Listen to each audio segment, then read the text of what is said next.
Did you know that Squarespace are offering a free trial and 10% off your first purchase if you use our discount code, squarespace.com/TrekCulture? What are you waiting for?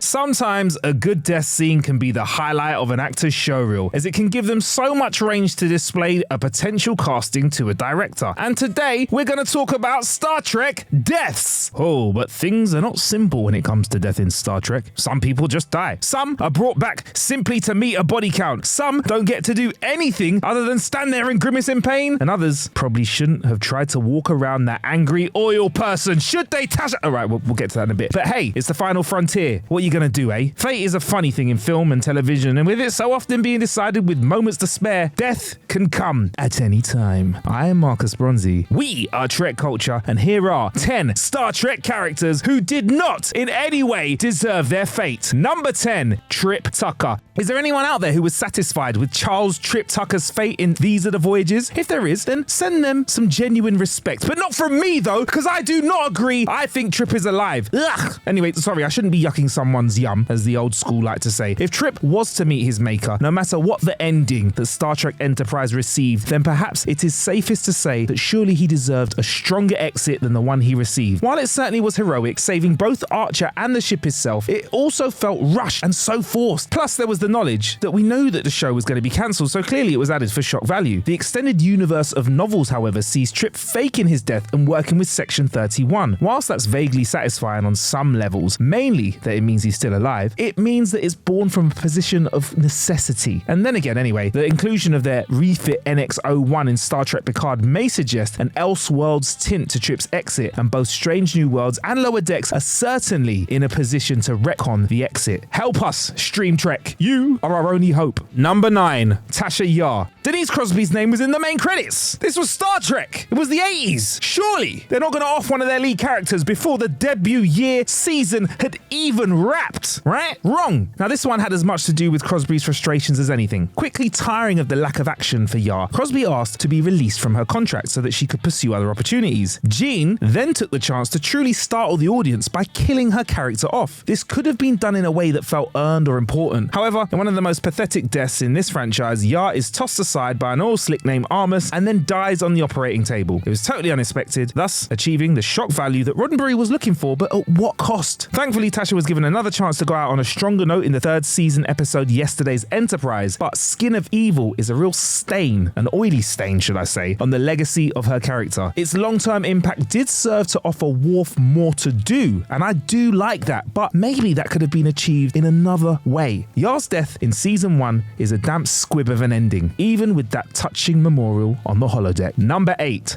Dust. The little-known zombie series about walkers taught audiences a valuable lesson, and that was, if a character is introduced and given a number of lines midway through a season, then you can almost see the countdown clock appearing over their head. Time and time again, we learned what these characters' voices sounded like, only to then hear their screams as they were torn to shreds a mere few episodes later. So is true of Peter Durst, the poor crewman played by Brian Markinson in the episodes Cathexis and Faces. Though Markinson knew his character's fate was written, it was still very upsetting for the audiences who enjoyed his turn in gold. He also has the dubious honour of being the first crew member to die after Voyager's arrival in the Delta Quadrant. He doesn't simply die either though. Nah.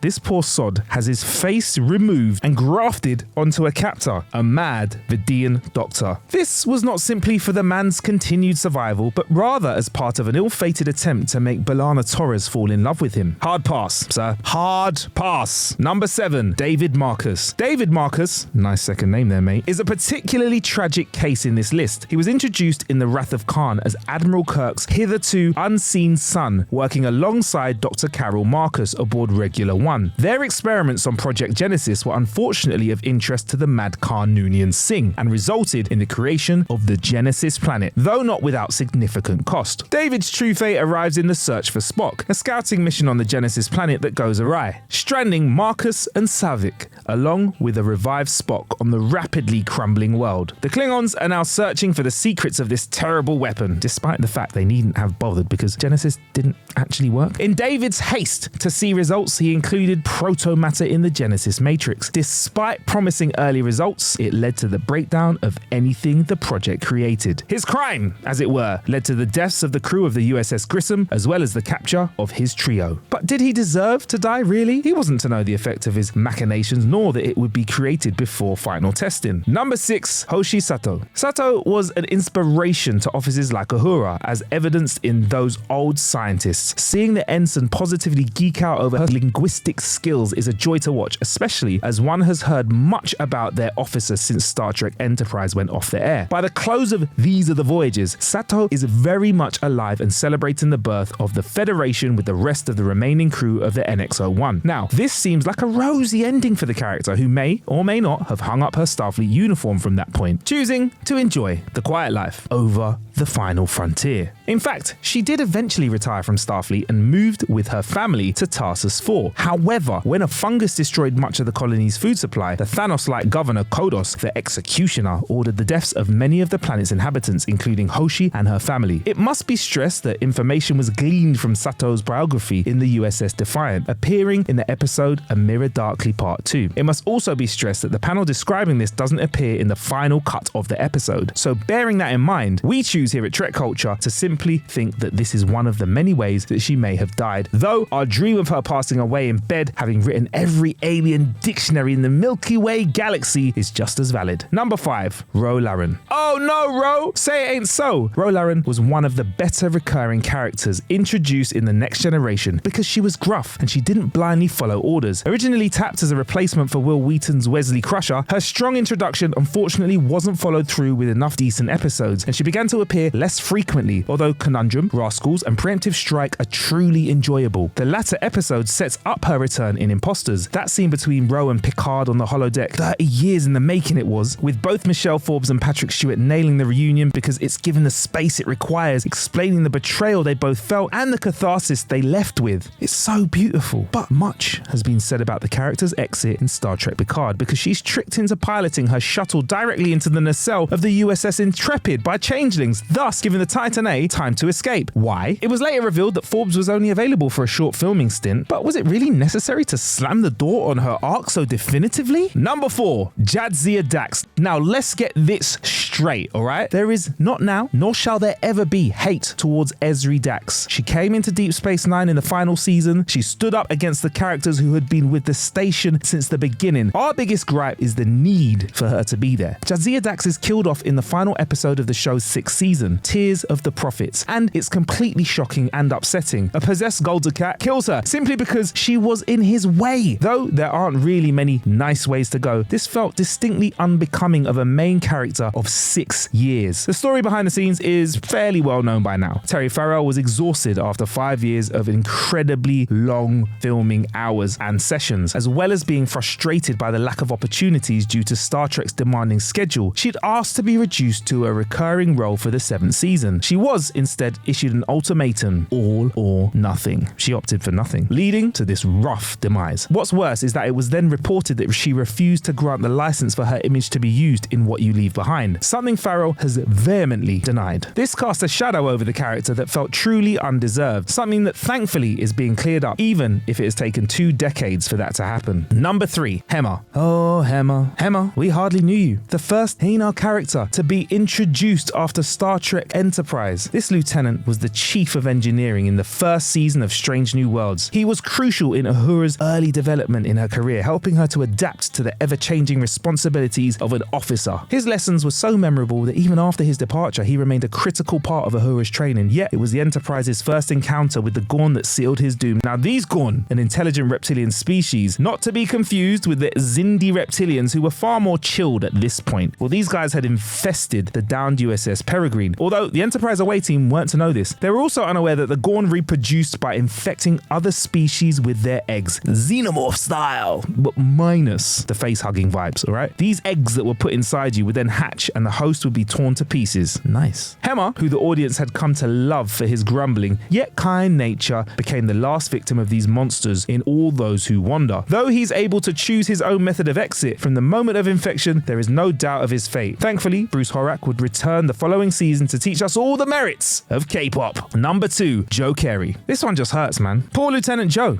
Think of it from his point of view. There he is, serving in Starfleet, having completed a turn on the Enterprise D, allegedly, before being assigned to the brand new Intrepid class USS Voyager. This exciting opportunity is soured by the ship becoming stranded in the Delta Quadrant. Initially, Carey looked set to take the post of Chief Engineer after the existing officer is killed. Then he's supplanted by B'Elanna Torres, the ex-Marquis hothead who begins her shift by smashing his nose in. Quite aside from the physical pain, that had to sting. Still, Carey was a professional. He actually worked under her for 7 years, fading somewhat into the background. And to be fair, Voyager wasn't a ship that really gave much opportunity for career growth. Just ask a certain Eternal Ensign. But to only have poor Carey appear again in the show's 7th season set tongues wagging and Carey enthusiasts trembling. In Friendship 1, Carey is assigned to the away team that investigates a crashed Starfleet probe, only to end up on the wrong side of a disruptor blast. If there was ever a character who fit the "one day left until I retire" stereotype, it's the poor Joseph. Pity the Joe, pity the Carey. Number 1, any red shirt in the original series. This one is a no-brainer, innit? Imagine signing up to Starfleet with the hope to explore the galaxy, but also being keenly aware of the need to protect your fellow officers. Why, a career in security may seem like the exact right choice, right? Years of training in physical and weaponry combat, along with ship operations and conflict resolution, graduating from the academy, being a bright-eyed and bushy-tailed officer, and then taking your post aboard the Enterprise, or ships like that are ready for action. And then afterwards, that ticking clock sound that just gets louder and louder. It becomes so familiar to you that you feel like you on one away trip from death. In fact, the fastest way to earn a death sentence in Star Trek was to wear red and join an away mission. It was almost given that a poor old Ensign Ricky was going to bite the dust within seconds of arrival, to the point where including red shirts at all seemed a cruel move on Kirk's part. It wasn't confined to security officers in red though. Members of the engineering department would also don the scarlet tunic, which was as good as wearing a big old target on your back. Let us never forget poor Yeoman Thompson, who went into space to explore and he just ended up being turned into a hunk of salt and then crushed.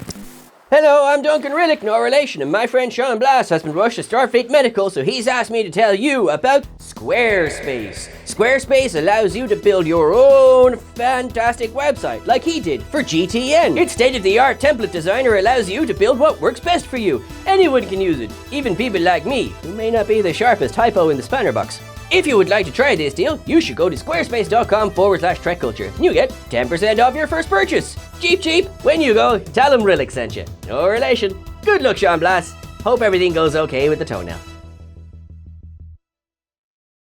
So there you have it. 10 Star Trek characters who didn't deserve their fate. Any others you can think of? Chuck them in the comments below. Who knows, we might make a part 2 of this list. And of course, make sure you like and subscribe. You can find us on Twitter at TrekCulture or on Instagram at TrekCultureYT. I'm on all social medias at Marcus Bronzy. I have a tech podcast called How to Kill an Hour. I have a random podcast called Ain't Got a Clue. Go and subscribe to both and you can hear me a little bit more. Until next time, Kapla!